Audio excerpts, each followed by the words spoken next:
Good morning everyone. आज हम पढ़ने जा रहे हैं इम्प्लीमेंटेशन ऑफ स्टैक। हम स्टैक को कैसे इम्प्लीमेंट करते हैं, ठीक है। उसके कौन कौन से वेज हैं। 2 वेज में हम इम्प्लीमेंट कर सकते हैं, एक लिंक्ड रिप्रेजेंटेशन और एक है एरे रिप्रेजेंटेशन, ठीक है। लिंक्ड रिप्रेजेंटेशन पहले हम एरे रिप्रेजेंटेशन कर लेते हैं, फिर हम लिंक्ड पे आएंगे, ठीक है। Representation as an array. A stack is a data structure that can be represented as an array.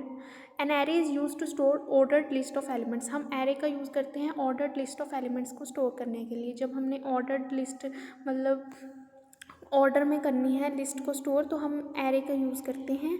Using an array for representation of stack is one of the easy techniques to manage the data. ये सबसे easy technique है data को मैनेज करने के लिए, ठीक है। But there is a major difference between array and stack. Size of array is fixed. जो एरे का स्टैक साइज़ होता है वो फिक्स्ड होता है। हमें पहले बताना पड़ता है हमें कितना साइज़ ऑफ एरे हमने स्टोर करना है, ठीक है। ये हमें बताना पड़ेगा। While in stack there is no fix size. लेकिन अगर हम स्टैक की बात करें तो इसका फिक्स साइज़ नहीं होता। हम कभी इंसर्ट करते हैं, कभी डिलीट करते हैं। Then the size of stack change with the number of element inserted or deleted to and from it. Despite the difference, an array can be used to represent a stack.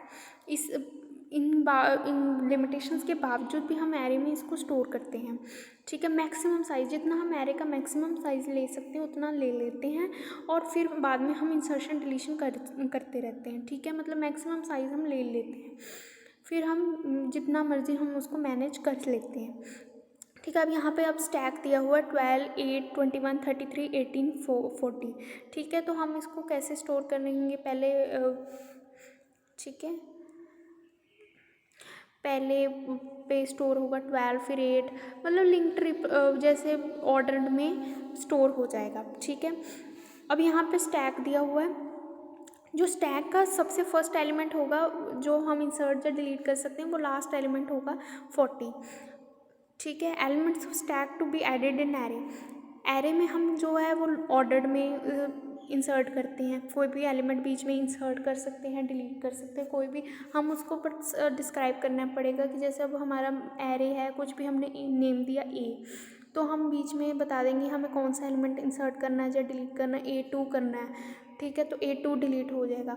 ये 0 से start होता है, 0, 1, 2, ठीक है। ये उसके numbering दी हुई है, तो हम कोई भी एलिमेंट इंसर्ट कर सकते हैं या डिलीट कर सकते हैं, ठीक है। अब यहाँ पे 3 ऑपरेशंस यहाँ पे दिए हुए हैं। अगर हमने पुश करना है 40, मतलब हमने 40 को इंसर्ट करना है, ठीक है। तो टॉप पे 40 है, हम 40 ही स्टैक में इंसर्ट कर सकते हैं, ठीक है। और जो एरे है उसमें हम बताएंगे element is inserted eight A5 पे हमने उसको इंसर्ट करना है एरे में, ठीक है। एरे का नेम दिया हुआ है A5, यहाँ पे हमने इंसर्ट करना है, ठीक है। ये उन्होंने स्टेप्स दिए हुए हैं इंसर्शन के कि हमने स्टैक से निकाल के हमने कैसे एरे में फिट किए, ठीक है। यहाँ से 40 निकाला और A5 5th पोजीशन पे हमने डाल दिया। यहाँ से 18 निकाला नेक्स्ट एलिमेंट, फिर यहाँ से कर सकते हैं, ठीक है। मतलब जो यहाँ पे है ना, यहाँ पे वो यहाँ से वो टॉप एलिमेंट ही इंसर्ट कर सकता है या डिलीट कर सकता है, ठीक है। यहाँ पे लेकिन एरे में हम कोई भी, मैंने बताया, सब्सक्रिप्ट दे सकते हैं, जैसे A1 दे सकते हैं, A2, तो वो वाला एलिमेंट वहाँ पे चला जाएगा, ठीक है। ऐसे उन्होंने सारे एलिमेंट्स, ठीक है, स्टैक में इंसर्ट किए और एरे में इंसर्ट किए। उन्होंने बताया हमने कैसे इंसर्ट किए दोनों केसेस में, ठीक है। ये उसका एरे रिप्रेजेंटेशन है, ठीक है। लिंक्ड रिप्रेजेंटेशन क्या होता है स्टैक का। लिंक्ड रिप्रेजेंटेशन में सब पहले ड्रॉबैक क्या है एरे मेथड की कि इसका फिक्स साइज होता है, but in the method it's removed. But linked representation में ये लिमिटेशन नहीं है। एरे मेथड में है कि हमें फिक्स साइज़ ही ले सकते हैं, इससे मतलब उसको साइज़ को मॉडिफाई नहीं कर सकते। अगर मैंने साइज़ लेना है 10, ठीक है, मैंने साइज़ लिया 10, तो मैं 10 एलिमेंट्स ही ज़्यादा से ज़्यादा इंसर्ट कर सकती हूँ, इससे ज़्यादा नहीं कर सकती, इससे कम ज़रूर कर सकती हूँ, ठीक है। The storage requirement of linked representation of the stack with an element is ON। कितने मर्जी स्टोर करो एलिमेंट्स, कोई इस पर लिमिटेशन नहीं है। एंड टिपिकल टाइम रिक्वायरमेंट, हर एक ऑपरेशन के लिए परफॉर्म कितना टाइम लगता है O1, मतलब ऑर्डर 1 लगता है, ठीक है। ऑर्डर 1 मतलब कभी भी हम किसी एलिमेंट को बीच में से निकाल सकते हैं, जो इंसर्ट कर सकते हैं, जैसे एरे में कर रहे थे, ऐसे ही हम लिंक्ड रिप्रेजेंटेशन में भी कर सकते हैं। ठीक है। Linked stack, every node has 2 parts.